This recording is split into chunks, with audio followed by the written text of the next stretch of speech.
हरे कृष्ण प्रिय भक्त बंधुगण वर्तमान आम दर्शन करवा श्री चैतन्य दंडभाण लीलाकुंज आश्रम चंदनपुर पुरी ठारे विराजमान जो परम पुरुष भगवान श्री कृष्णचंद्र ब्रजेंद्र नंदन श्री राधा गोविंदर मिलित तनु भक्त अवतार गौर रूपे माता सची माता गर्भ सिंधु प्रकट होई एही धराधाम जो लीला प्रकट करथिले एही सही स्थान जहाँ नाम श्री चैतन्य दंडभंग लीलाकुंज नाम सारा पृथ्वी में विख्यात। दंडभंग लीलाई परम गंभीर से ही बुझे दोहार पदे जार भक्ति धीर। श्री महाप्रभु चैतन्य नित्यानंद महाप्रभुंर चरण कमल जार भक्ति धीर से माने यही दिव्य लीला भगवान दिव्य धाम विषय बुझीपारे। कहीं कविराज कृष्णदास गोस्वामी को परम गंभीर गंभीर खाली गंभीर नुहे परम गंभीर। श्रद्धा करी लीला सुन भक्तगण इहार श्रवणे पाइबा चैतन्य चरण। यही लीला महाप्रभुंर यही दंडभंग लीला जी श्रद्धा भाव भक्ति भाव श्रवण करे से निश्चय महाप्रभुंर चरण आश्रय निश्चय मिलिबो। साखी गोपाल दर्शन करी महाप्रभु भुवनेश्वर पथ दे नीलांचल गमन कले। रास्तार कमलपुर ग्राम को आसी भार्गवी नदी स्नान कले। कमलपुरे आसी भार्गवी नदी स्नान कैल नित्यानंद हाथे प्रभु दंड धरिल। महाप्रभु यही भार्गवी नदी स्नान सारी नित्यानंद महाप्रभु हाथ में दंड धरवाई देले। आम देखा आग को यही भार्गवी नदी यही भिडियो रे। कपतेश्वर देखिते गेला भक्तगण संगे इथा नित्यानंद प्रभु कैल दंड भंगे। जितेबाला महाप्रभु श्री गौरहरि कपतेश्वर महादेव देखापी संगरे भक्त मान नहीं गले से समय नित्यानंद प्रभु को दंड धरिया देते। तीन खंड करी दंड दिला भसाया भक्त संगे आइला प्रभु महेश देखिया। से नित्यानंद महाप्रभु से ही दंड को तीन खंड करी यही भार्गवी नदी रे भसाई देते। जगन्नाथर देउल देखी आविष्ट होइला दंडवत करी प्रेमे नाचिते लागिला।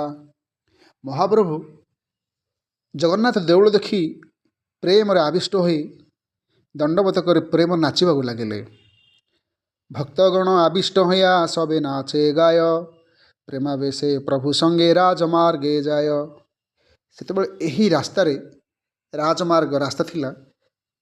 महाप्रभु भक्त मान सहित प्रेम आवास होई कीर्तन नृत्य करी हासे कांदे नाचे प्रभु हुंकार गर्जन। तीन क्रोश पथ हईल सहस्र जोजन चलिते चलिते प्रभु आइला ठर नाला तहाँ सी प्रभु के छु बाह्य प्रकाशिला। जितेबाला महाप्रभु हसी कांदी नृत्य करी हुंकार गर्जन करी जितेबाला 18 नाल पहुँचले से महाप्रभुंर बाह्य प्रकाश आसिला। से समय नित्यानंदे कहे प्रभु देह मोर दंड नित्यानंद बोले दंड हईल 3 खंड। जितेबाला महाप्रभुंर बाह्य प्रकाश आसिला से नित्यानंद महाप्रभु कहते हे नित्यानंद दियो मोर दंड दियो। नित्यानंद कहे प्रभु देह मोर दंड। नित्यानंद महाप्रभु कहते दंड हईल 3 खंड। दंड तो 3 खंड हो गला। प्रेमावेशे पड़िल तुमी तुमारे धरिनु तुमा सह तेरे छ दंड ऊपर पड़िनु। हे महाप्रभु जो आप प्रेम आवास रे आवेश नृत्य करुले हुंकार गर्जन करुले आप जितेबाला प्रेम आवेश नृत्य करें से आपण से दंड उपर पड़गले तुमार धरन तुमको धरिया जाई तासह तेरे छे दंड उपर पड़ेनु मु भी से दंड उपर पड़गली। आमे दुहे से दंड उपर पड़गले। दुई जनार भरे दंड खंड खंड हईल से दंड कहाँ पड़िल किछु ना जानिल। आमे दुई जनकर भारे दुई जनार भरे दंड खंड खंड होइल आम दुई जनकर भारे से दंड खंड खंड होगला से दंड कहाँ पड़ला कौड़ी पड़ा कि मु जानी ए भगवान कि सुंदर लीला मोर अपराधे तमार दंड हईल खंड जे उचित हय मोर करता दंड। नित्यानंद महाप्रभु कहते मोर अपराध आपणकर तुमार दंड खंड खंड हो गला आपण जहाँ उचित जे उचित हय मोर कर ताहा दंड आपण मते जहाँ दंड देवे मु ताहा स्वीकार। सुनी किछु महाप्रभु दुख प्रकाशिला ईसत क्रोध करे किछु कहिते लागिला। महाप्रभु यह शुणी बहुत मन दुख कले आ ईसत क्रोध करे किछु किछि कहवाक लगिले। नीलांचले आसी मोर सबे हित कहल सबे दंड धन छिल ताहा नार अखिल। आपण मैंने समस्त नीलांचल मो सहित आसिक मोर बहुत हित कर बहुत हित कल किंतु सबे दंड धन छिल मोर सर्वस्व सन्यासी दंड ही सर्वस्व केवल मोर एकमात्र धन जो दंड थिला ताहा भी तुम्हें छड़े नहीं गल भांगीदेल। तुमी सब आगे जाओ ईश्वर देखिते किबा मी आगे जाई ना जाब सहिते। से महाप्रभु कहले कुह तुम्हें माने आगे जीव ना मु आगे जीवी। सेतेबेले मुकुंद दत्त कहउचंती मुकुंद दत्त कहे प्रभु तुमी जाओ आगे आमी सब पछे जाव ना जाव तुम्हार संगे। मुकुंद दत्त से समय कहते हे प्रभु आपण आगे जातु आमे समस्ते आपणकर पछे पछे जीवु। एते सुनी प्रभु आगे चलिला शीघ्र गति बुझीते ना पारे के हो दुई प्रभुर मति। यह शुणी महाप्रभु चैतन्य महाप्रभु आगे बहुत शीघ्र गति चलिले बुझीते ना पारे के हो दुही प्रभुर मति।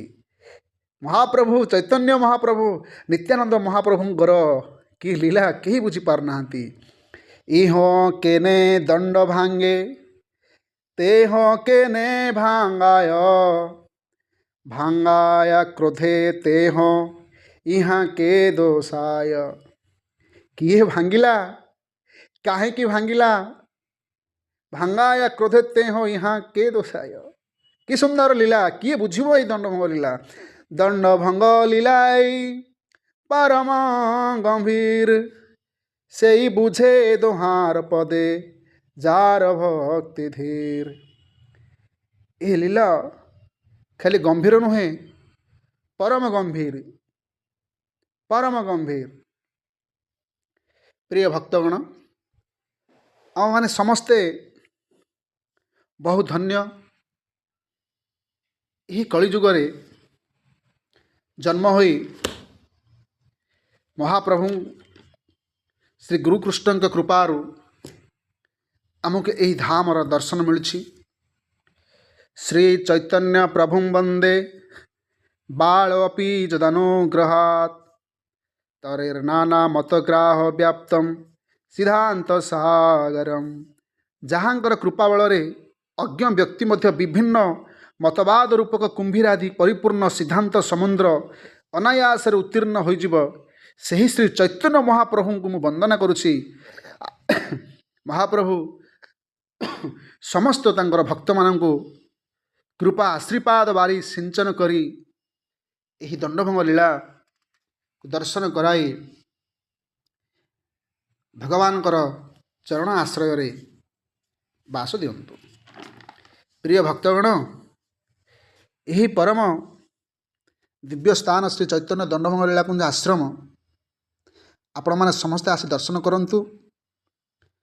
चैतन्य गोसाईर लीला अमृतेर धार सर्वे इंद्रिय तृप्ति हय श्रवणे जाहार। यही चैतन्य महाप्रभुଙ୍କର यही दंडभंग लीला जे श्रवण करिव सर्व इंद्रिय तृप्ति होई आनंदरे श्री महाप्रभुଙ୍କର गुणगान कीर्तन करी कृष्ण प्राप्ति हब। प्रिय भक्त बंधु माने देखंतु अति सुंदर दिव्य परम आनंदमय भजनर स्थान यही श्री दंडभंगा लीलाभूमि।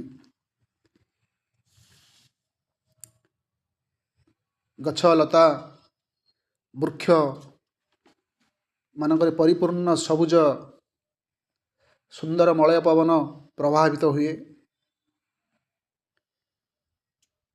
एठारे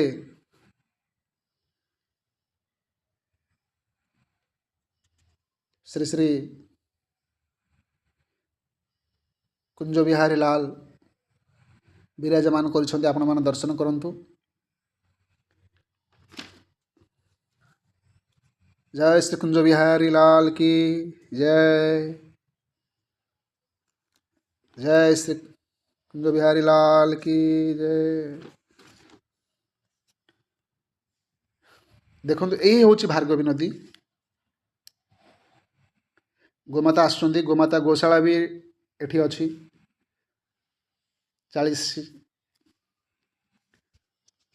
40 गोमाता अच्छा। अति सुंदर परिवेश भजनस्थली जेपरी लगे वृंदावन।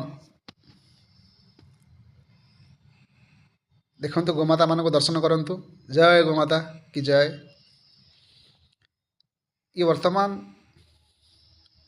आपण देखिपारुथिबे वर्तमान नूतन मंदिर काम चली। देखंतु बहुत विशाल सुंदर मंदिर भव्य मंदिर वर्तमान निर्माण कार्य चली अछि।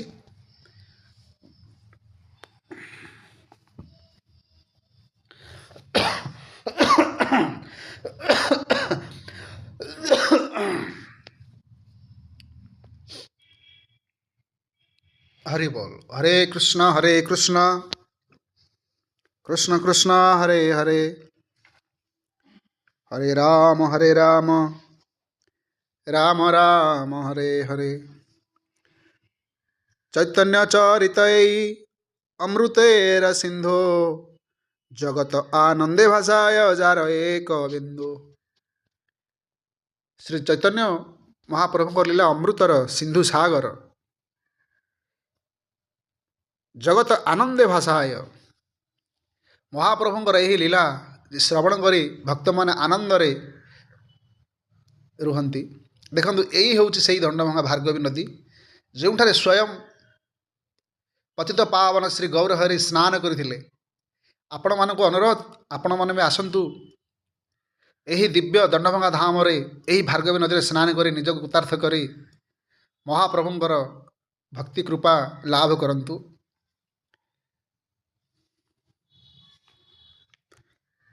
हरे कृष्ण कृष्ण कृष्ण हरे हरे हरे राम राम राम हरे हरे। ब्रह्मांड भ्रमिते कौन भाग्यवान जीव गुरु कृष्ण प्रसादे पाय भक्तिलता बीज। माली हया करे सही बीज आरोपण श्रवण कीर्तन जले कर सेचन।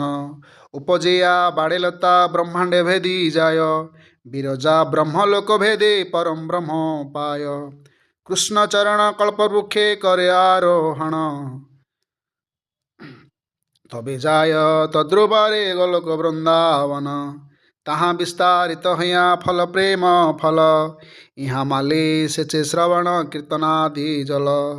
जदि वैष्णव अपराधे उठे हाथे माता उपाड़ीवा छेंडे तार सुखी जाए पाता।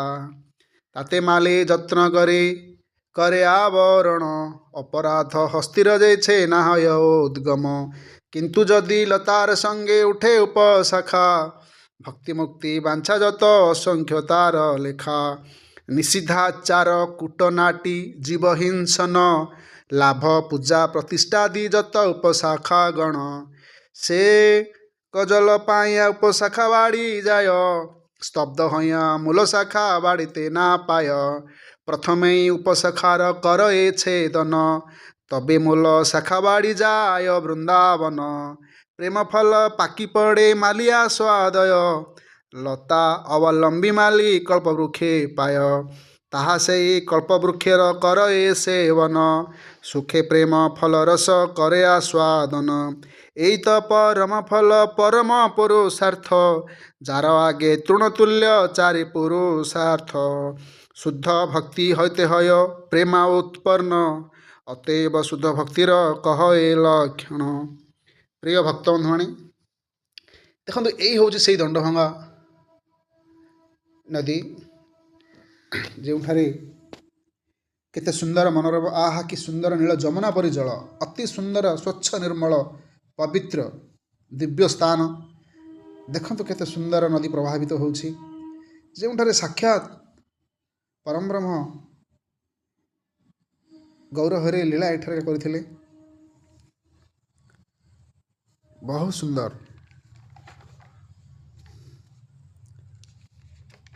ଏହି ଦଣ୍ଡଭଙ୍ଗା ଧାମ ଅତି ଦିବ୍ୟ ପରମ ଶାଶ୍ୱତ ଧାମ, ଯେଉଁଠାରେ ସ୍ୱୟଂ ପତିତ ପାବନ ଶ୍ରୀ ଗୌରହରି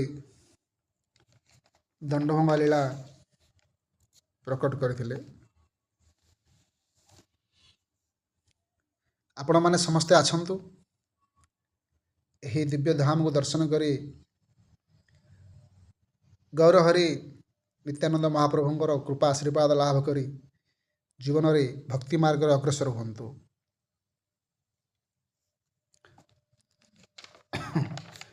ହରେ କୃଷ୍ଣ କୃଷ୍ଣ କୃଷ୍ଣ ହରେ ହରେ, ହରେ ରାମ ରାମ ରାମ ହରେ ହରେ, ହରେ କୃଷ୍ଣ କୃଷ୍ଣ କୃଷ୍ଣ ହରେ ହରେ, ହରେ ରାମ ରାମ ରାମ ହରେ ହରେ, ହରେ କୃଷ୍ଣ କୃଷ୍ଣ କୃଷ୍ଣ ହରେ ହରେ। ଏ ହେଉଛି ନଦୀର ପାହାଚ ଆସିବା ପାଇଁ ବହୁତ ସୁନ୍ଦର ଦିବ୍ୟ ଶାନ୍ତି ଆନନ୍ଦମୟ ଜାଗା। ଏ ନଦୀରେ ସ୍ନାନ ସାରି ବହୁତ ଆନନ୍ଦ ଲାଗେ। ଏହି ନଦୀରେ ସ୍ନାନ କଲେ ହୃଦୟରେ ଭକ୍ତି ଉତ୍ପନ୍ନ ହୋଇଯାଏ, ପ୍ରକଟ ହୋଇଯାଏ ଭକ୍ତି ଭାବ।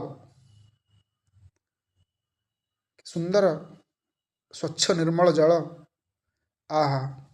ପ୍ରିୟ ଭକ୍ତ ବନ୍ଧୁଗଣମାନେ, ଯେଉଁମାନେ ଏହି ଦିବ୍ୟ ଦଣ୍ଡଭଙ୍ଗା ଧାମ ଦର୍ଶନ କରିଛନ୍ତି ସେମାନେ କମେଣ୍ଟ କରି ଟିକେ ଦୟାକରି ଜଣାନ୍ତୁ, ଆଉ ଯେଉଁମାନେ ଦର୍ଶନ କରିନାହାନ୍ତି ସେମାନେ ବି ଦୟାକରି ଟିକେ ଜଣାନ୍ତୁ।